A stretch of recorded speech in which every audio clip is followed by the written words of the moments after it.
It seems like almost every day there are new reports of missing people all across the country. While some have happy endings, many do not. That's right. Our Riley Livingston talks with law enforcement about how they handle missing person investigations. In the time that Jason Pugh has been sheriff, he has handled many missing persons reports. You have old people that are starting to suffer from Alzheimer's that wander off and go missing, or drive off in their car and go missing.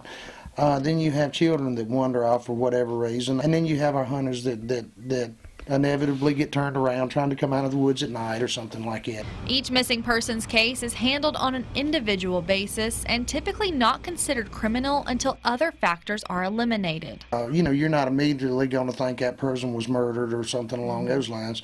It's when you start alleviating other things, like when you don't find them in a search of the area where they lived, or don't have what you need to see that they were leading a normal life right up until the minute they went missing. Then that's when you start thinking foul play may be involved. When someone is missing, time matters. In the past, typically, we've told people, well, if they've been missing 48 hours, we'll go ahead and treat them as missing persons. We've kind of got away from that at the Sheriff's Department here. We deal with it by situation, not by time frame. If it's somebody that should have been home at 5, that always comes home at 5, that doesn't deviate from a schedule, we start taking it more serious more quickly. Sheriff Pugh says it's important to keep people up to date on where you are going. We've seen situations where people have wrecked their car at night. Vehicle wasn't found till the next morning.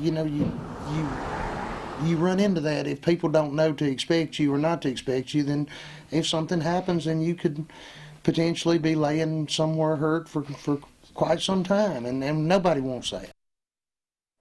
And that was our Riley Livingston reporting. Winston County does have an active missing persons case. Desiree Eves went missing in November of last year. If you have any information that could help that investigation, contact the Winston County Sheriff's Office.